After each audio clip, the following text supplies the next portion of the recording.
Defensor, yan na lang yung palagi mong sinasabi, ginigipit ka. Hindi ka ginigipit. Ikaw yung gumawa ng katarantaduhan mo, hindi ka ginipit. Ikaw yung gumawa ng sarili mong multo. Ikaw yung gumawa ng katarantaduhan ng kasalanan, gagawa-gawa ka ng illegal, tapos sasabihin, pag nahuli ka, sasabihin mo, pinopolitika ka. Ganyan ba kalakas yung amats mo? 'Di ba, mga minamahal? Magawang paratang. Yung mga sinasabi na struktura, paano mangyayari yung struktura? Ito'y lahat in-approve ng Pasig City. Ito pong sinasabi ng mga kalokohan na kung ano nung iniba daw ang building permit plan o ang building plan, sorry, wala pong katotohanan. Handa akong harapin yan at alam kong gawa-gawa nila yan. Gagawin nilang lahat para makulong po kami. Ang lahat na nagsasalita tungkol sa flood control scandal. This is the very reason why we're putting out the evidence to the public. So that the public, politika ba talaga to? O talagang may violation ba na ginawa? Malinaw yung intent, malinaw yung motibo na gusto mong gamitin yun for human trafficking. And you targeted, at that time, sinabi ko nga, yung building na nandiyan dyan po operations, meron ka ng customers eh. Sa Biyernes, inaasahang kinahain ng human trafficking, at 7 iba pa. Oh, sa Biyernes. Sa Biyernes, mga minamahal. Abangan natin ngayong Biyernes. Pero baka naman, DOJ, gumalaw din kayo dyan. Department of Justice, gumalaw din kayo dyan. Oo, kasi bakit parang pinapalagpas na lang ninyo itong ginawang katarantaduhan, 'di ba, mga minamahal, ni Mike Defensor, 'di ba? Alam ko na yan yung mga karakas na yan eh. 'Di ba, mga minamahal? So ngayon, ah, defensor dapat makulong. Tama lang naman. Alam mo, bigat naman ang paglalarawan ni Mike. Yung kay Sir Melvin Matibag, kung sinasabi niyang bobo si Matibag, eh ano naman siya. Mas lalo siyang bobo, Henry Cabres. 'Di ba? So ngayon, pangalawa natin pag-uusapan, mga minamahal. Ito nga pong, ito na. Tiyuhin na tauhan ni Senator Robin Padilla, nabunot. Mga minamahal, nabunot itong tiyuhin at tauhan ni Senator Robin Padilla. Binigyan ng issue ng sabina, inisyuhan ng sabina. Mga minamahal, itong tiyuhin, 'di ba? Itong mga tauhan ng mga kasama ni Robin Padilla na itakas itong si Senator Ronald Bato de la Rosa. 'Di ba, mga minamahal? Pakita ko sa inyo, pakita ko sa inyo, nabunot ng NBI, Kaya sobrang galing at sobrang lakas, sobrang bigat ng, National Bureau of Investigation ngayon. Based sa kanilang mga reports, talagang walang pinapalagpas. 'Di ba, mga minamahal, talagang kahit sino hindi ka sasantuhin, maging senador ka man, maging sino ka man, walang pinapalagpas. So panoodin natin 'tong video na 'to, mga minamahal. Hindi pa rin nakatutugon sa patawag ng National Bureau of Investigation si dating Office of the Senate Sergeant at Arms Mau Aplaska ayon kay NBI Director Melvin Matibag. Kaugnay ito ng shooting incident sa Senado noong May 13. By the way, ang daming shooting incident na nangyayari, Shooting incident do'n sa Cebu, ay sa Tacloban ba 'yon? Tacloban ba? Na kung saan 3 estudyante ang ano, ang, nategi, oo, pinagsasaksak, 'di ba? Gets ninyo, mga minamahal, nakakatakot, 'Yan po kasi ang nagiging, resulta kapag bayolente po, mga minamahal, ang nakita nilang mga liderato. Katulad ni former President Duterte, 'yan po yung naging resulta. Puro 'yan, kahit bata pa marunong ng tumegi. Ngayon pinagdedebatehan yung juvenile law. Galit na galit si Robin Padilla. 'Di ba, mga minamahal? Sabi ni Robin Padilla, dapat yung batang 'yan makulong kasi mamamatay tao. Pero at the end of the day, nung si former President Duterte nakapatay, sasabihin ba naman sa'tin, "Bring him home"? Dati ka bang adik boy? Dati ka bang walang utak? Utragisan ka, Robin Padilla, palakasan ng amats, lakas ng amats mo, boy. Continue tayo dito, mga minamahal. At umano'y pagtakas ni Senator Ronald Bato de la Rosa mula sa Senado noong madaling araw ng May 14.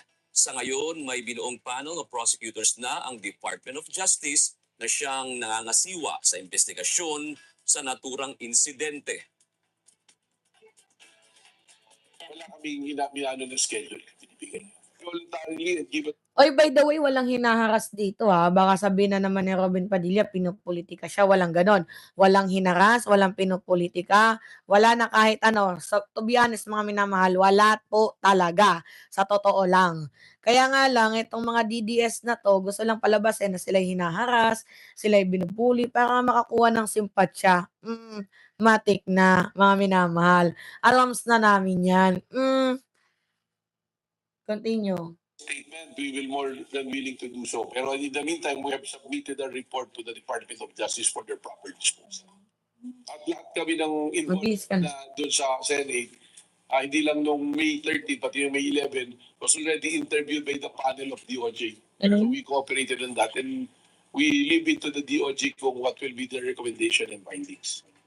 Samantala, So, sa madaling sabi si Robin Padilla, naku baka ma-suspend din 'yan at mukhang, malabo yang makahabol dito sa impeachment ni Vice President Sara Duterte if itong si Senator Robin Hood Padilla ay ma-suspend sa kalagitnaan ng impeachment trial ni VP Sara Duterte. Pero at the end of the day, yung kanyang boto is counted pa din. Pero mukhang magiging katulad siya ni Jinggoy na counted lang yung votes pero hindi siya makakapag-participate.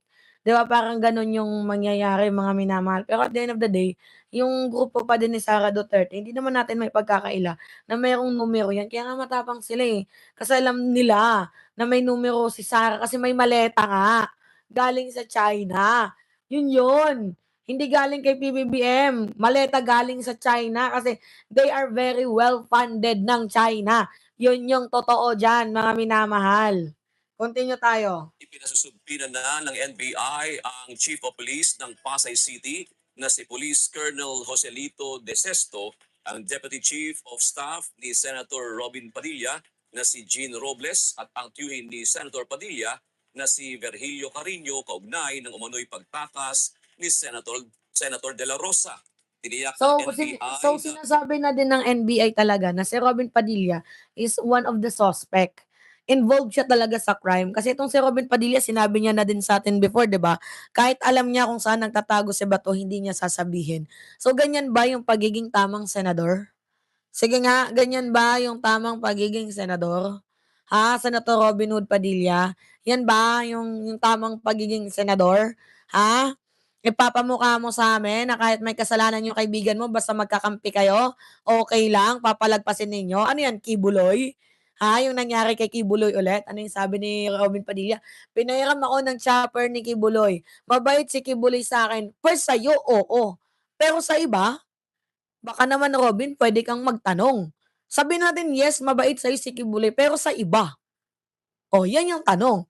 Pero sa iba, 'di ba? Hindi kasi puwedeng sabihin na mabait siya sa'yo, ibig sabihin mabait na siya sa lahat. Maybe mabait siya sa'yo kasi senador ka nga, tumatakbo ngang senador, may pangalan ka or baka naman same vibes kayo. Mahilig din sa mga babae kaya nagkakasundo kayo. Merong nire-recruit, merong binibigay di umano ata na mga babae sa inyo kaya yun, 'di ba? Gano'n kasimple, o-okey, umo-okey kayo.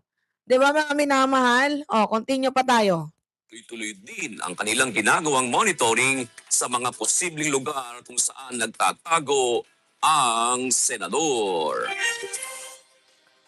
Oh, si Senator Ronald Bato de la Rosa wala ng pag-asa talaga magpakita 'yan. 'Wag na tayong ano, mag-sugarcoat dito. Si Senator Ronald Bato de la Rosa wala ng pag-asang magpakita 'yan.